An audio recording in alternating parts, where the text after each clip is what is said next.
Good evening, everybody. This is the Political Hitman, and tonight I'm here to talk about Biden's ego and how it is that Biden's ego got us here. First of all, Biden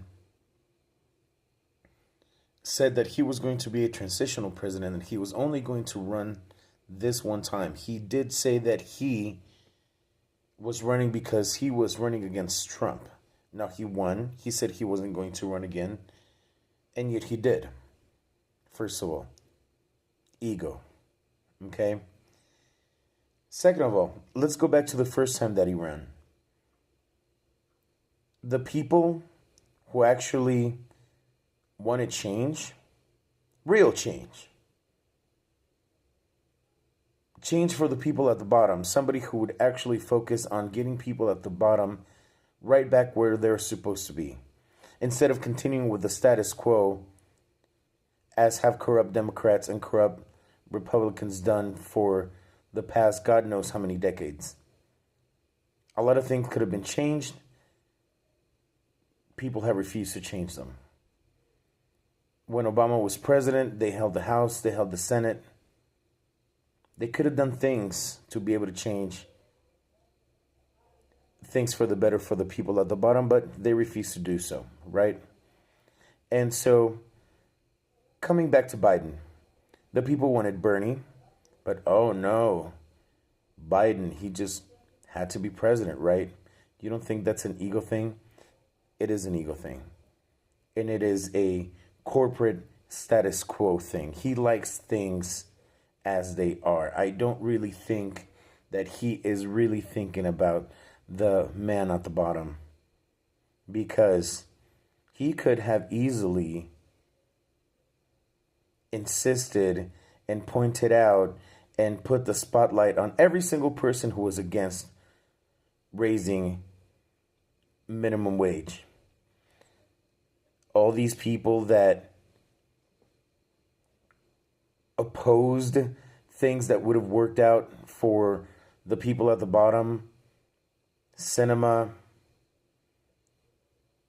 all these fake Democrats, that how convenient for these people to have been there and to stop actual progress when we wanted to get certain things done. And so I think that Biden's ego got us where we are. When Donald Trump decided to run again and we had the chance to pick somebody else, we were expecting Biden to say he wasn't going to run, and yet, oh no, he decided that he had to run again. Why? Because he was the only one that could save us from Donald Trump, right? I think he should have done the things that he promised he was going to do. I think he should have gotten the fuck out of the way when he said he was going to.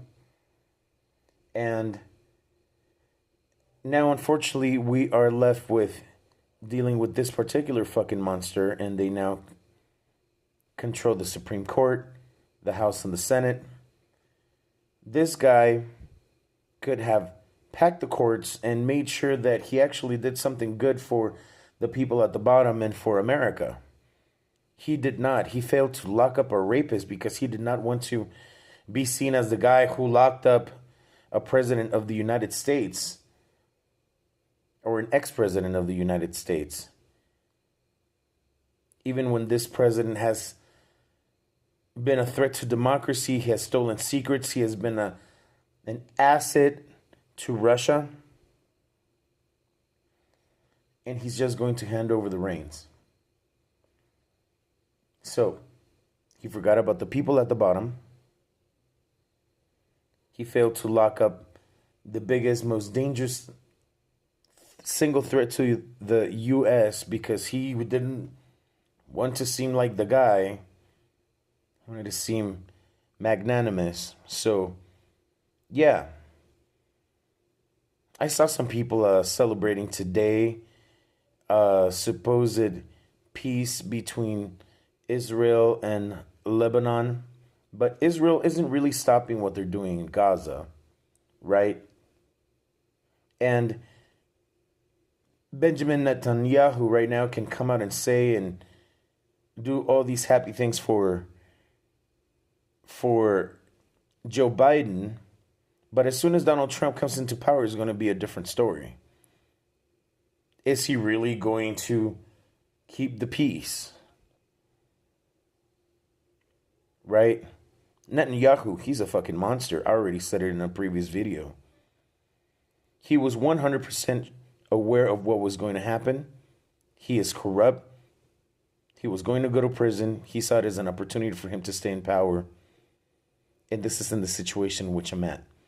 He is not a friend of Joe Biden's. He helped Donald Trump win this election. So, my views may be unpopular, but quite frankly, I don't give a shit.